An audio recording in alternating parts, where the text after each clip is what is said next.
नमस्ते। हमारे साप्ताहिक कार्यक्रम प्रोफेसर अभय दुबे के साथ बातचीत में आपका स्वागत है। अ, पिछले 7 दिन या पिछले 2 दिन, 3 दिन घटनाएँ बहुत तेज़ी से घटित हुई और प्रोफेसर साहब रेंज बहुत ज़्यादा है, लेकिन शुरुआत क्योंकि विपक्ष का जो गठबंधन की तीसरी बैठक और अहम बैठक मुंबई में हुई इंडिया की, और उसमें कुछ फैसले इंपॉर्टेंट हैं क्योंकि उन्होंने कमिटीज फॉर्म कर ली, उन्होंने 3 रेजोल्यूशन पास कर लिए। अब वो कमिटीज के अंदर 4 सब कमिटीज हैं जो अपना अपना काम करेंगी। मतलब अब ग्राउंड पे इंडिया को काम करते हुए देखा जा सकता है। और एक बीजेपी की एक बहुत बड़ी आशा और आस थी कि किसी तरह से कोई मामला ऐसा हो कि लगे कि ये लोगों में आपस में खींचतान है। वो अभी तक तो इंडिया ने उस तरह का कोई अवसर नहीं दिया। मतलब सारे जितने नेता आए उन्होंने अपनी अपनी बात बिल्कुल ठीक ढंग से कही। नीतीश जी ने अपनी बात दमदारी से कही, अरविंद केजरीवाल साहब ने अपनी बात बिल्कुल साफ कही। तो इसमें पहला जो इंडिया की ये तीसरी बैठक और उसमें एक कमेटी का गठन, अब वे फॉरवर्ड थोड़ा आपसे इसको समझना है। देखिए, ये तीसरी बैठक है और तीनों बैठकों में कम से कम एक बात तो उन्होंने साबित कर दी है कि उनकी एकता जो है वो कहीं से भी दरकी हुई नहीं है और यहां तक कि उनका कुनबा बढ़ ही रहा है लगातार। पहले 26 थे, इस बार 28 दल वहां पर आए हैं। लेकिन ये चीज ज्यादा महत्वपूर्ण नहीं है। महत्वपूर्ण चीज ये है कि ये जो प्री पोल अलायंस है, ये चुनाव पूर्व गठजोड़ है, ये 1977 में जो एक चुनाव पूर्व एकता हुई थी, कांग्रेस के खिलाफ हुई थी, और उसके बाद में राष्ट्रीय जनतांत्रिक गठजोड़ एनडीए बनाया गया था 90 के दशक में लाल कृष्ण आडवाणी और अटल बिहारी वाजपेयी द्वारा। वो भी एक चुनाव पूर्व एकता थी। इन दो एकताओं से ये वाली एकता अलग तरह की है। इस एकता, आप देखिए, वो जो एकता थी जो 77 में हुई थी, दरअसल कांग्रेस के खिलाफ थी, इमरजेंसी की जातियों के खिलाफ एकता थी। और उस एकता की दूसरी खास बात ये थी कि उस एकता का प्रभाव दक्षिण भारत के ऊपर नहीं था। यानी इंदिरा गांधी इमरजेंसी की जातियों के बावजूद दक्षिण भारत में चुनाव जीत गई थी। उसका प्रभाव ज्यादातर दक्षिण भारत के अलावा जो भारत है, बड़ा भारत है, उसके उसके अंदर उसका प्रभाव था। ये जो मोर्चा बना है, इस मोर्चे का ज्यादा प्रभाव दक्षिण भारत में प्रभावी है। ये मोर्चा आईडीआई है, क्योंकि वहां पे भारतीय जनता पार्टी जिससे मुकाबला करना है वो बहुत कमजोर है वहां पे। तो दक्षिण भारत में बहुत प्रभावी है और वो भाजपा के इलाके में जाके उसको चुनौती दे रहा है। अच्छा, उस मोर्चे में कोई भी एंकर पार्टी नहीं थी कोई बड़ी। इस मोर्चे में कांग्रेस एक बड़ी एंकर पार्टी है, और कांग्रेस एक बड़ी एंकर पार्टी है। उसके बावजूद भी ऐसा नहीं है, ऐसा दबदबा नहीं है कांग्रेस का जैसा दबदबा एनडीए में भारतीय जनता पार्टी का है। वहां तो एनडीए में भारतीय जनता पार्टी के अलावा दूसरी पार्टियां तो नाम मात्र के लिए ही हैं। यहां पर सारी पार्टियों का अपना अलग अलग वजूद है। तो ये भारतीय संघात्मकता जो है, भारतीय संघवाद है, उसकी नुमाइंदगी करने वाला मोर्चा बन गया है। और ये जो उसकी दावेदारी है, ये दावेदारी भारतीय जनता पार्टी को काफी परेशान कर रही है। उसकी वजह है, इस मोर्चे को, ये मोर्चा दो तरह से भाजपा को हरा सकता है। लोगों ने इस बात के ऊपर कम सोचा है, मैंने थोड़ा इस पर दिमाग लगाया है। पहला तरीका तो यह है कि भाजपा को वो पूरी तरह परास्त कर दे, यानी भाजपा की सीटें 100 या 150 रह जाएं। एक तो ये तरीका है। अगर वो ऐसा नहीं कर पाता है, तब भी वो भाजपा को बहुमत की पार्टी बनने से रोक सकता है। अगर वो भाजपा की 50-60 सीटें भी कम कर देगा तो भारतीय जनता पार्टी बहुमत की पार्टी नहीं रह जाएगी। और नरेंद्र मोदी की शख्सियत और उनके नेतृत्व की क्षमता के ऊपर न केवल भाजपा के बाहर सवालिया निशान लगेगा, भाजपा के अंदर भी सवालिया निशान लग जाए। तो ये भाजपा के लिए ये बड़ी समस्या वाली बात है कि भाजपा के लिए मजबूरी यह है कि उसे 2019 का प्रदर्शन दोहराना ही दोहराना है। जबकि 2019 का प्रदर्शन एक खास परिस्थिति की देन था और वो भाजपा के प्रभाव क्षेत्र में लगभग 100% प्रदर्शन की देन था। भाजपा की अर्जुन त्यागी जी आंकड़े दे रहे थे और उनके आंकड़े सही थे, केसी त्यागी, कि ये भाजपा की 275 सीटें तो बिल्कुल इस तरह से आई हैं जैसे कि उन्होंने 97-98% प्रदर्शन किया हो या 100% प्रदर्शन किया हो उन राज्यों में। तो अब भाजपा को फिर से दोबारा 100% प्रदर्शन दोहराना है, क्योंकि दक्षिण भारत में तो उसकी पैठ बढ़ी नहीं। अगर यहाँ प्रदर्शन कम हो दूसरी जगह, और जहां जहां पिछली बार कुछ उसने अतिरिक्त सीटें प्राप्त करनी थी, जैसे कि पश्चिम बंगाल में प्राप्त कर ली थी, इस बार वहां भी उसका अतिरिक्त सीटें प्राप्त करना संदिग्ध है भाजपा का।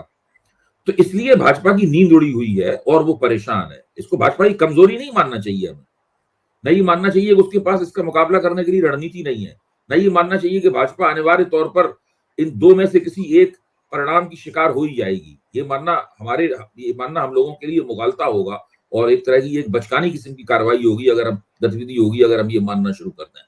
लेकिन मौजूदा परिस्थिति यह है कि भारतीय जनता पार्टी परेशानी में पड़ी हुई है। उसको 2004 का दुस्वप्न, 2004 का बुरा सपना उसको आने लगा है और अभी तक वो इंडिया गठबंधन के अंदर की जो एक मजबूत एकता है, उस मजबूत एकता को तोड़ने में भी सफल नहीं हुई।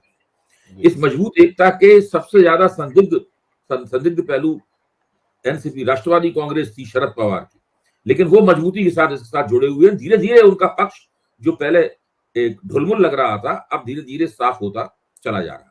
जी प्रोफेसर साहब, दो चीजें मैं, एक तो जो इस पे ओवर एम्फेसाइज भाजपा कर रही है कि कन्वेनर कौन हुआ, पीएम कैंडिडेट कौन है, वो लोग आराम से हैं इस पे। दूसरा, मैं कल जो कमेटी फॉर्म हुई उस पर एक छोटा सा आपसे टिप्पणी चाहूंगा। उस कमेटी में और ओवरऑल जब मीटिंग हो रही है तो उसमें 2-3 लोगों का नाम लेना जरूरी है। लालू जी की पार्टी की समय 0 सीट है, लेकिन कल सबसे लंबा भाषण लालू जी ने दिया और लालू जी की जो स्टाइल है वो सारी बातें कहते हैं। अब वो अपना हंसते मुस्कुराते कहते हैं। जो आपने बात कही शरद पवार के लिए, उन्होंने कहा पवार साहब डट के रहिए, पार्टी अपनी बात संभाले रही है, हम लोग आपके साथ हैं। उनको जो कहना था वो कह देते हैं। तो ये लालू जी को भी वही स्थान मिल रहा है जो किसी और को। दूसरा, एक मुझे जो कमेटी में जो मैं सबसे अच्छी बात मुझे लगी व्यक्तिगत रूप से कि जम्मू कश्मीर से उन्होंने उमर अब्दुल्ला की पार्टी को भी और मतलब दोनों लोगों को वहां से लिया है। नहीं तो जनरली होता है कि भाई 28 पार्टियां हैं, 14 ही लोग आने हैं, सबको तो अकोमोडेट करना। लेकिन मुझे ये देख के अच्छा लगा कि जब कम से कम जम्मू कश्मीर इस विपक्ष के एजेंडा में है, क्योंकि बीजेपी के एजेंडा में ना जम्मू कश्मीर है ना मणिपुर है, उनके एजेंडा ही में नहीं है। मैं एक छोटी टिप्पणी इस पे, देखिए सवाल यह है कि लोकसभा में किसकी कितनी सीटें हैं, इसके आधार पर विपक्ष की एकता नहीं हो सकती। विपक्ष की एकता के लिए विधानसभा चुनाव में आपने कैसा प्रदर्शन किया है, अगर इस लिहाज से देखा जाए तो फिर छत्तीसगढ़ में, राजस्थान में और मध्य प्रदेश में और गुजरात में और कर्नाटक में कांग्रेस के पास कितनी सीटें हैं। अगर लोकसभा की सीटों के आधार पर आप विपक्ष की एकता में नेताओं को और पार्टियों को महत्व देंगे तो उसमें सबसे ज्यादा नुकसान तो कांग्रेस को होगा। क्यों? कांग्रेस ने विधानसभा चुनाव जीतने के बाद में और अच्छा प्रदर्शन करने के बाद में लोकसभा में बहुत बुरी तरीके से मुंह की खाई थी। दरअसल 2019 की पराजय कांग्रेस की पराजय थी, क्षेत्रीय शक्तियों की पराजय नहीं थी। क्षेत्रीय शक्तियों ने तो सब जगह भाजपा को पीछे किया ही था, हराया ही था। कांग्रेस की पराजय थी। तो लोकसभा की सीटों के आधार पर INDIA मोर्चे का गठन नहीं हो सकता। उसकी जो अंदर की हायरार्की है, जो पॉलिटिकल हायरार्की है, वो हायरार्की तय नहीं हो सकती। उसकी हायरार्की तय होगी लोकसभा और विधानसभा के प्रदर्शन को मिलाकर। और उस लिहाज से जो राष्ट्रीय जनता दल है लालू यादव का, वो बिहार की नंबर 1 राजनीतिक पार्टी है। वो भाजपा से भी बड़ी पार्टी है, वो सबसे बड़ी पार्टी है, बहुत महत्वपूर्ण पार्टी है। इसलिए उसको पूरी तरीके से महत्व देना उनके लिए जरूरी है। और लालू यादव को ये लोग एक भ्रष्टाचार के आइकॉन के रूप में पेश करते हैं, बीजेपी वाले, कि भाई वो सजा याफ्ता है या जमानत छूटे हुए, इस प्रकार की बातें कहते हैं।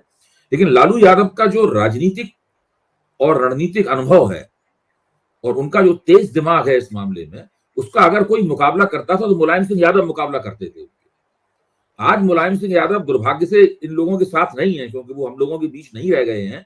आज मुलायम सिंह जी अगर होते तो फिर वो इस पूरे मोर्चे के अंदर बड़े भारी वैल्यू एडिशन साबित होते। जाहिर है कि अखिलेश ही उनका नुमाइंदगी करते, लेकिन मुलायम सिंह का होना ही अपने आप में एक बहुत बड़ी बात होता। आज मुलायम सिंह नहीं है तो पिछड़े वर्ग के और खासतौर से जो सशक्त दबंग पिछड़ी जातियां हैं, यादव जाति, उसके एक बहुत बेहतरीन नुमाइंदे के तौर पे लालू यादव को सामने रखना, बार बार उनसे भाषण दिलवाना, और ये पिछली मीटिंग में भी हुआ था। इसको भाजपा ने बहुत सख्त आपत्ति की थी कि भाई लालू यादव को इतना महत्व क्यों दिया जा रहा है, खासतौर से सुशील मोदी वगैरह ने जो बिहार के हैं, लालू यादव को महत्व। और दूसरे ये है कि लालू यादव के सोनिया गांधी से और कांग्रेस से बहुत अच्छे संबंध हैं। कांग्रेस इस मोर्चे की एंकर पार्टी है, ऐसी एंकर पार्टी नहीं है जो दूसरी पार्टियों को अपने अंगूठे के तले रखे, ऐसे भाजपा रखती है, लेकिन एंकर पार्टी है उसमें। तो इसलिए ये जिस तरह की जो हायरार्की आपने बताई है, ये हायरार्की मुझे बहुत स्वाभाविक और तर्कसंगत लगती है। जी। अच्छा, एक प्रोफेसर अबे जो सबसे बड़ा धमाका कहिए, वो कहिए वो मोदी जी ने 18 से 22 सितंबर को लोकसभा का विशेष सत्र बुलाया है, और जो नई लोकसभा में होगा वो किसी की समझ में नहीं आया। ना बिजनेस एडवाइजरी कमेटी से पूछा, ना विपक्ष के नेताओं से पूछा, और अभी तक नहीं पता है कि उसका एजेंडा क्या है, वो क्यों बुलाया गया है। थोड़ा मैं इसमें, क्योंकि ये अनप्रेसिडेंट सा काम किया उन्होंने, अब ये केवल अटकलें हैं कि कोई कह रहा है इसके लिए बुलाया, कोई कह रहा है उसके लिए। ये काम मोदी जी ने, हर आदत उनकी झटका देने की है, लेकिन इससे क्या फायदा है? अब देखिए, एक और इस झटके को एक दूसरे झटके के साथ जोड़ के देखिए। उन्होंने पूर्व राष्ट्रपति रामनाथ कोविंद के नेतृत्व में, हालांकि ये बात अभी आधिकारिक रूप से घोषित नहीं हुई है जो मैं कहने जा रहा हूं, लेकिन मीडिया ने मान ली है कि ऐसा होगा, क्योंकि जगत प्रकाश नड्डा रामनाथ कोविंद से मिल भी आए यहाँ के कल। तो उसमें उन्होंने कहा कि इनके नेतृत्व में एक कमेटी बनेगी जो कि एक राष्ट्र एक चुनाव के बारे में अपनी रिपोर्ट देगी। लेकिन उस कमेटी का ना तो अभी संरचना घोषित की हुई है, न ही उसके जो टर्म और रेफरेंस है वो सामने आए हैं, और आधिकारिक रूप से रामनाथ कोविंद की घोषणा भी नहीं हुई है। तो अगर वो टर्म और रेफरेंस सामने आ जाते तो हम लोग ये समझ पाते कि भाई मोदी जी ये काम जल्दी करना चाहते हैं या इसमें देर लगाना चाहते हैं। अगर वो कहते हैं रामनाथ कोविंद की कमेटी जी के 15 दिन के अंदर आप रिपोर्ट दीजिए अपनी, इसका तो मतलब ये है कि इस कमेटी की जो रिपोर्ट होगी उसका असर लोकसभा चुनाव पे भी होगा, उसका असर अभी जो 5 राज्यों के चुनाव होने वाले हैं उनके ऊपर भी होगा। अगर वो इस कमेटी को काम करने का पर्याप्त समय देते हैं तो इसका मतलब ये है कि फिर इसका असर इन चुनावों के ऊपर नहीं होगा, 2024 के बाद ही वो बात जो है वो लागू हो पाएगी। तो ये दोनों चीजें अभी अंधकार के क्षेत्र में हैं, तो हम लोग नहीं समझ पा रहे हैं। हम कैसे समझ पाए? हम कोई भविष्यवक्ता तो है नहीं। दूसरे, एक ये बात कही जा रही है कि जो महिला आरक्षण है, महिलाओं का जो राजनीतिक आरक्षण है, उस राजनीतिक आरक्षण को तो विशेष सत्र में सामने लाया जा सकता है, और उसमें एक दांव ये खेला जा सकता है कि मौजूदा जो सीटें हैं उन सीटों में से कुछ भी आरक्षित न किया जाए, बल्कि 133 नई सीटें जोड़ दी हैं महिला आरक्षण के नाम पर। और नई संसद है ही बड़ी, उसमें जगह है ही बैठने के लिए, तो फिर महिला आरक्षण का दांव भी खेल लेंगे, महिला आरक्षण की जो मांग है वो भी पूरी हो जाएगी, और साथ में लोकसभा की सीटें भी बढ़ जाएंगी, और बिना परिसीमन के बढ़ जाएंगी। एक परिसीमन के जरिए 26 में बढ़ने वाली हैं, लेकिन इसके जरिए वो बिना परिसीमन के ही बढ़ सकती हैं। तो उसमें कई चीजें हैं। ये सेशन पूरी तरीके से सेलिब्रेटरी सेशन भी बन के रह सकता है, उसमें वही चंद्रयान भेजा गया, उसमें वैज्ञानिकों की वाहवाही हो, साथ में मोदी जी की वाहवाही हो, फिर G20 में मोदी जी की जो सफलताएं हैं, जो विश्व के अभूतपूर्व नेता बन गए हैं, तो उसकी वाहवाही हो उसके अंदर। तो इस प्रकार की बातें भी, रोहिणी कमीशन वाला मसला भी इसमें आ सकता है। कुछ वो ऐसा कर सकते हैं इससे कि रोहिणी कमीशन ने 3 हिस्सों में जो बांट दिया है पिछड़ी जातियों को, पिछड़ा, अति पिछड़ा और अत्यंत पिछड़ा, तो उसके अंदर वो कर सकते हैं कि भाई जो आरक्षण का प्रतिशत है वो किस तरीके से बटेगा, वो कुछ भी, इसमें से कुछ भी हो सकता है। साहब, एक मैं एक छोटा इसको समझने के लिए आपसे पूछ रहा हूं। अनप्रेसिडेंट एक काम और किया है कि पूर्व राष्ट्रपति को किसी कमेटी का अध्यक्ष बनाया है। जनरली राष्ट्रपति, भाई मेरी जितनी जानकारी और समझ है उसमें राष्ट्रपति को इस तरह की कमेटीज के अध्यक्ष नहीं बनाया जाता, उनसे राय ली जा सकती थी। जो मुझे समझ में आता है वो केवल एक कारण है, कहीं क्या ये खड़गे जी के अगेंस्ट एक दूसरा दलित चेहरा बीजेपी खड़ा कर रही है किसी भी तरह से, क्योंकि खड़गे जी इनके लिए, खड़गे जी को ये हैंडल ही नहीं कर पा रहे, इनकी समझ ही नहीं आ रहा है खड़गे जी को कैसे हैंडल करें। लेकिन खड़गे जी का 52 साल का पॉलिटिकल कैरियर ऐसा कि जहां पे वो कई चुनाव, 7 चुनाव, 8 चुनाव एमएलए रहे, फिर 2 लोकसभा के एमपी रहे। इनका केवल एक्सपीरियंस ये है, जो मैं इसको चेक कर रहा था, कोविंद जी 2 बार विधानसभा लड़े और दोनों बार हार गए। वो एक बार घाटमपुर से हार गए, एक बार कानपुर। ये टोटल इनका चुनावी वो है, और 2 बार राज्यसभा से आए। राज्यसभा का चुनावी तो कोई लड़ना चुनाव नहीं होता है। ये क्या आपको कहीं संभावना लगती है कि खड़गे जी के अगेंस्ट एक और रामनाथ कोविंद की एक स्मृति मेरे मन में है। उन्हें एक टीवी चैनल पे मैं उनके साथ रहा हूं, उस समय भाजपा के वो प्रवक्ता के तौर पे वहां पे आए थे, और मेरी ऊपर छवि ये पड़ी थी, तो कल्पना में सोच भी नहीं सकता था कोई व्यक्ति कभी देश के राष्ट्रपति बनेंगे। तो वो मैं सोच भी, लेकिन वो बड़ी भद्र और नेक इंसान की छवि, विनम्र और नेक इंसान की छवि मेरे ऊपर उनकी पड़ी थी, और जो कि वो हैं भी। तो उनकी मल्लिकार्जुन खड़गे से उनका कोई मुकाबला नहीं हो सकता। और अगर भाजपा उन्हें मल्लिकार्जुन खड़गे के खिलाफ खड़ा करना चाहती है तो मुझे लगता है कि ये कोई ऐसा निर्णय नहीं होगा इसका कोई प्रशंसा करे। भाजपा की समझ में आ जाएगा कि उन्होंने जो एक योद्धा के मुकाबले दूसरा योद्धा उतारा है, उसे तलवार चलाना भी उस तरह से नहीं आता है। तो वो तो कोई नहीं है बात। लेकिन रामनाथ कोविंद ने ये तो दिखाया ही है जब वो राष्ट्रपति थे कि वो पूरी तरीके से मोदी जी के कहने पर चलते हैं। यहां तक कि जब वो राष्ट्रपति पद की अवधि खत्म होने जा रही थी तो उन्होंने मोदी जी को धन्यवाद दिया था, जो उन्हें कोई आवश्यकता नहीं थी धन्यवाद देने की। यानी उनकी प्रति कृतज्ञता उन्होंने व्यक्त की थी। जब क्या जो राष्ट्रपति जो है अपने चुनाव के लिए प्रधानमंत्री की प्रति कृतज्ञता क्यों व्यक्त करना चाहिए राष्ट्रपति को? भले ही मन में कितना भी कृतज्ञ हो, इतना तो ख्याल रखना चाहिए कि आखिरकार वो राष्ट्रपति है, वो प्रधानमंत्री को शपथ दिलाता है, प्रधानमंत्री को नियुक्त करता है एक तरह से। भारत की तीनों सेनाओं का सेनापति है। तो ये सब वो कर चुके हैं। तो अब जहां तक मोदी जी का सवाल है, उन्होंने कमेटी का अध्यक्ष क्यों बनाया, ये एक मसला है। और इस पर हमें सोचना चाहिए कि मोदी जी ने कब लोकतांत्रिक परंपराओं का पालन किया है। आप सोच के बताइए कब उन्होंने लोकतांत्रिक परंपराओं का पालन किया है। वो तो ऐसा कभी करते नहीं है। उनका तो इरादा ये है कि वो एक नई परंपरा डालेंगे, बजाय इसके लोकतांत्रिक परंपरा का पालन करने के लिए वो नए रिवाज, नई परंपरा, नई रीति नीति बनाना चाहते हैं। और उनका कहना है कि हमको संविधान सम्मत तरीके से चुन के भेज दिया गया है और अब हम सब कुछ कर सकते हैं। उसके लिए हमें किसी चीज को कोई सफाई नहीं देनी है, कोई तर्क नहीं पेश करना है। संसद के विशेष अधिवेशन की घोषणा कर दी गई है, किसी को आज तक नहीं पता है कि वो क्यों बुलाया गया और उसमें क्या होगा। संसद की जो काम करने वाली समिति है उसको भी नहीं पता है कुछ भी। उन्होंने नोटबंदी की थी तो भारत के वित्त मंत्री को भी नहीं पता था, लेकिन नोटबंदी होगी। अब उन्होंने ये सब जो किया है, राष्ट्रपति को कमेटी का सदस्य बनाया है, इस पर भी लोग अचंभे रह गए हैं। आज एक अखबार ने संपादकीय लिखा है कि बाई स्टील्थ क्यों किया जा रहा है ये जो हो रहा है, ये इसमें कोई बुरी बात नहीं है। 67 तक तो देश में एक ही चुनाव होता था, इसमें कोई ऐसा गलत काम नहीं हो रहा है, लेकिन इसको बाई स्टील्थ क्यों किया जा रहा है? इसको फुल पब्लिक ग्लेयर में किया जाना चाहिए। आज सवेरे मैंने संपादकीय लिखा। तो ये सब जो उनका तरीका है, ये कुछ खास तरह का तरीका है। और जो मोदी कीर्तन करने वाला मीडिया है, वो इन तरीकों की आलोचना नहीं करता है।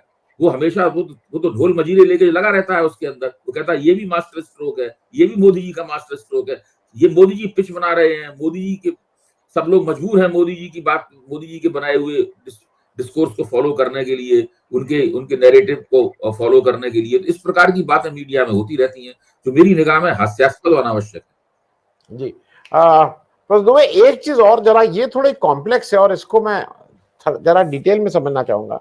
G20 में अभी हालांकि क्लोजिंग वो होना है 8, 9, 10 में, जैसा सुनना है कि दिल्ली बिल्कुल लॉकडाउन में रहेगी। इसको मोदी जी जितना बड़ा भी सफलता बनाए, लेकिन उस पर पानी फेर दिया। अभी 2 दिन पहले जो रिपोर्ट आई फाइनेंशियल टाइम्स और गार्डियन में OCCRP की, और जहां पे उन विदेशी पेपरों ने साफ साफ लिखा, मोदी जी लिंक के मतलब उनका अडानी से संबंध को उन्होंने हेडलाइन बनाया। और मैं ये बात इसलिए कह रहा हूं कि OCCRP एक संस्था है, जिस संस्था में सब लोग उसके पीछे लग गए हैं, बीजेपी वाले। उसमें कोई मंत्री कुछ नहीं बोल रहा है, मोदी जी तो बोलेंगे नहीं, कोई मंत्री चुपचाप है। लेकिन Bhajpa as a party trolling के द्वारा उस पर बहुत कुछ उनके ऊपर कर रही कि जॉर्ज सोरेस का वो है, फलाना है। कल रवीश कुमार ने एक बेहतरीन शो किया है, उसमें उन्होंने उसके कारण गिनाए हैं।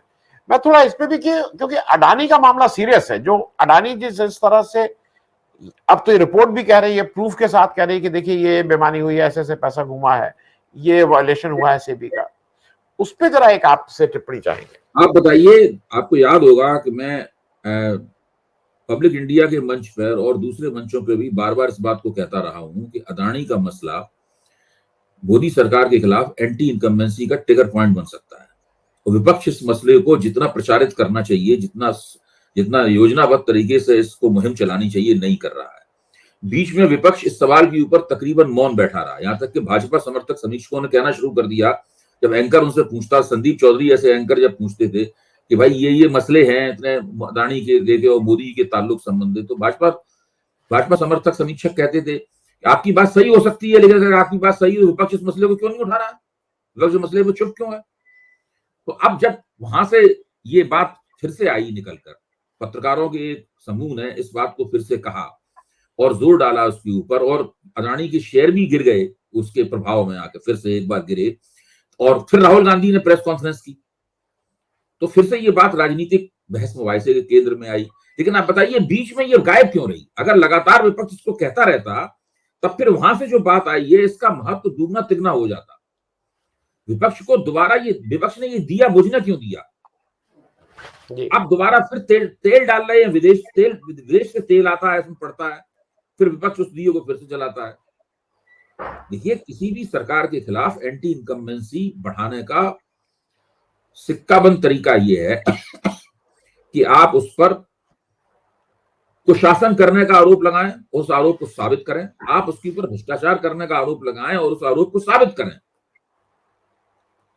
ये लोग आरोप तो लगाते हैं लेकिन उन आरोपों को साबित कर्नाटक सरकार पे आरोप लगाया और आरोप साबित हो गया, बुरी तरह हार गई बीजेपी वहां पर।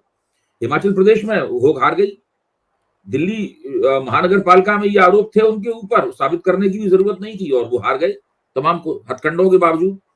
तो मोदी सरकार के ऊपर जब तक ये आरोप नहीं साबित होगा और चिपकेगा नहीं आरोप, जब तक विपक्ष इसकी जबरदस्त मुहिम नहीं चलाएगा, अभी कुछ दिनों बाद फिर ठंडा हो जाएगा मामला, फिर अडानी को किसी कंपनी में प्रॉफिट हो जाएगा और वो पिंक पेपर ही छापने लगेंगे, लेकिन उनको तो प्रॉफिट हो गया। तो इस पे जो निरंतरता चाहिए, जो लगातार हमला चाहिए उस पर, वो विपक्ष नहीं कर रहा है अभी तक। तो उसे वो जो विदेशों से बात आ रही है उसके ऊपर एक बुकलेट छपा के सारे देश में 10-20 करोड़ बुकलेट बांट देनी चाहिए थी, ताकि सब लोग पढ़ लें, समझ लें कि ये क्या गड़बड़ है। बाकी समझ में लोगों की नहीं आती है, वो टेक्निकल मामला है, पेचीदा मामला है। सेबी की और सुप्रीम कोर्ट ने जांच कमेटी बनाई थी, उससे तो उनको फायदा हो गया और उल्टा। जी जी, मैं उसी पे प्रोफेसर साहब 1-2 मिनट और ले लूंगा, क्योंकि अब सेबी भी डॉक में खड़ी है, सेबी के ऊपर भी उंगली उठाई जा रही है और साफ साफ है कि डीआरआई ने जैसे जो उनको रिपोर्ट की कहा उस पे सेबी चुप रह गई। उन्होंने उस रिपोर्ट का क्या हुआ, यूके सिन्हा साहब जो सेबी के पुराने चेयरमैन है वो कह रहे हैं कि 9 साल पुराना, मुझे याद नहीं है, आप उनसे पूछिए। और ये जब तब कह रहे हैं जब अडानी की जांच उनको सौंपी गई थी, अब वो अडानी के एनडीटीवी के बोर्ड के नॉन एग्जीक्यूटिव चेयरमैन है। मैं ये बात इसलिए कह रहा हूं कि सेबी के बारे में संजय सिंह ने भी एक अभी प्रेस कॉन्फ्रेंस की, उन्होंने साफ साफ कहा कि सेबी ने सुप्रीम कोर्ट के सामने झूठ बोला, और सेबी भी अब सामने निकल के आ रही है, जैसे ईडी, सीबीआई, ये सब फ्रंटल की तरह काम कर रही हैं बीजेपी के, उसमें सेबी का नाम भी जुड़ गया है। तो सेबी के ऊपर भी लोगों को मैं फिर इस बात कहूंगा, ये मसला आनंद वर्धन सिंह, अभय कुमार दुबे या आशुतोष को, इन लोगों को समझाने का नहीं है। हम लोग थोड़ा बहुत दिमाग लगा के उसको समझ ही लेंगे, तकनीकी मसला है। सवाल ये है कि आप मतदाताओं को कैसे समझाएंगे? जब इन्फोर्समेंट डायरेक्टरेट किसी के ऊपर छापा मारता है तो मतदाताओं को दिमाग में आता है कि भले ही ना निकला हो, कुछ तो मामला गड़बड़ होगा, तभी तो छापा मारा गया। अब चूंकि छापे बहुत होने लगे हैं और उनकी बारंबारता बहुत बढ़ गई है, इसलिए मतदाताओं को लगने लगा है कि सरकार इनके जरिए बदला ले रही है। लेकिन ये SEBI, shell company, black market, वहां से वो चीनी आदमी, वो अरबी आदमी, वो वहां पर किस तरीके से कर रहा है। अदानी जी खुद ही शेयर अपने खरीदते हैं, खुद ही उसमें पैसा लगाते हैं उनके शेयर को प्राइस को जैकअप करने के लिए। ये जो तकनीकी मामला है और कहां जाते हैं, फिर मोदी जी किस तरह उनके मार्केटिंग एजेंट की तरह काम करते हैं, ये जो आरोप है पूरा का पूरा, इस आरोप को कैसे समझाया जाए देश की जनता को, वोटरों को, खास तौर से उस वोटर को जो कि दो भाजपा समर्थक और भाजपा विरोधी वोटरों के बीच में मौजूद है। ये एक बहुत बड़ा मसला है।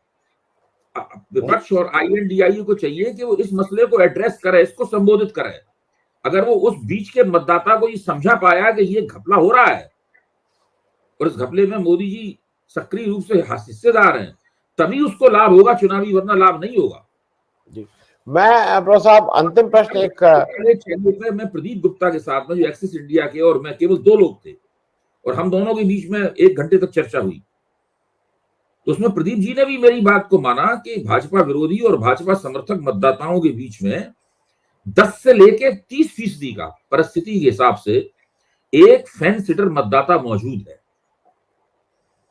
जो अपना मन जब बनाता है, देर सवेर, कभी पहले बना लेता है, कभी देर लगती है उसको बनाने में, वो चुनाव का करता है फैसला।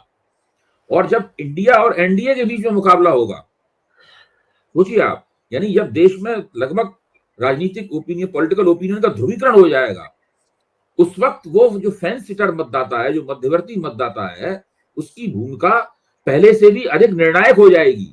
उस मतदाता को विपक्ष क्यों नहीं समझा रहा है गदानी का मसला क्या है ये?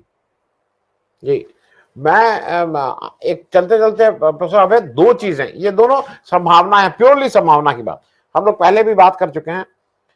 एक, जब चुनाव की घोषणा हो जाएगी, कुछ लोग कह रहे हैं प्रीपोन हो रहा है, कुछ लोग कह रहे हैं, तो क्या मुझे ऐसा लगता है कि तब उस समय भगदड़ तो नहीं बोलेंगे, लेकिन एक चंक जरूर बीजेपी का, चाहे वो एनडीए से हो चाहे बीजेपी से हो, वो निकल के अपना कहीं और तलाशेंगे अपना स्थान।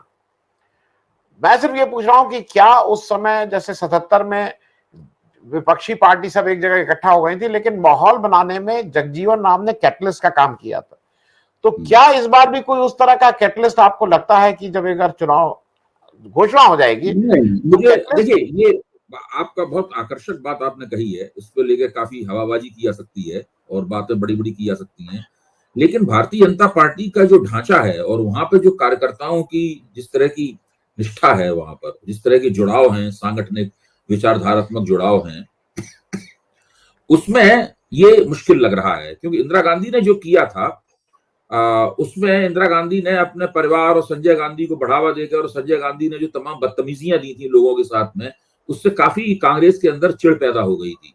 उसमें भगोड़ा जी भी नाराज हो गए। भगोड़ा जी जिस तरह उत्तर प्रदेश के मुख्यमंत्री पद से हटाया गया, तो उससे भी वो नाराज हो गए थे। जगजीवन राम बहुत दिनों से अपने मन में ये नाराजगी दबाए बैठे थे कि भाई उनको जितना महत्व मिल रहा है नहीं मिल पा रहा है। इस तरीके से वो घटना घटित हो गई। लेकिन भाजपा में से कोई बड़ा ऐसा ग्रुप निकले, और वो क्या जगजीवन राम ने ग्रुप बनाया था, उसका नाम क्या था? CFD था। CFD, Congress for democracy. हाँ, कांग्रेस फॉर डेमोक्रेसी था। तो यहाँ पर फिर भाजपा फॉर डेमोक्रेसी जैसा कोई BFD नाम का कोई ग्रुप निकले, तो इसकी संभावना ना के बराबर है। क्योंकि भारतीय जनता पार्टी में अगर मोदी के खिलाफ कोई बगावत होगी, तो मोदी खिलाफ बगावत होगी तभी तो ग्रुप निकलेगा। मोदी खिलाफ बगावत होगी तो तभी होगी जबकि मोदी एक बार अपने वोट जमा करने की उसकी क्षमता कमजोर हो जाएगी, बिना उसके बगावत नहीं होगी। मैं एक अंतिम प्रश्न, हम लोग पहले भी बात कर चुके हैं, मायावती जी क्या एक बार जब चुनाव हो जाएगा तब अपना रुख स्पष्ट करेंगी, कि अभी लगता है उन्होंने जो स्पष्ट किया वही स्टैंड रहेगा? मुझे अभी भी लगता है कि अभी विधानसभा, अब तो विधानसभा के चुनाव के बाद ही वो रवैया, अगर विधानसभा में कांग्रेस ने बीजेपी को बुरी तरह हरा दिया है इन 3 राज्यों में, तो मायावती भी सोचेंगी दोबारा कि वो भी INDIA में आ जाए जी। फिर उत्तर प्रदेश में एक चुनौती बनेगी, वरना चुनौती नहीं बनेगी। मायावती अगर अलग चुनाव लड़ेंगी तो जितना भी भाजपा विरोधी वोट है उसका ध्रुवीकरण गड़बड़ा जाएगा, नहीं होगा। हाँ जी, ठीक है। बहुत बहुत धन्यवाद प्रोफेसर ज्वाइन करने के लिए। अगले हफ्ते तक ये सेशन का भी पता लग जाएगा कि ये क्या हुआ और ये क्यों हो रहा है। थैंक यू सो मच, धन्यवाद। और उस कमेटी का भी पता लग जाएगा जो बनाई जाएगी। और हम लोग ने इस बार उसको कितने दिनों में रिपोर्ट देनी है, ये बहुत महत्वपूर्ण है। नहीं, और 1 इंडिया 1 इलेक्शन पे बात नहीं की, उस पर अगली बार विस्तार से बात करेंगे, क्योंकि उस पर मेरे पास कुछ कहने की भी है बातें। जी। थैंक यू सो मच, बहुत बहुत धन्यवाद प्रोफेसर।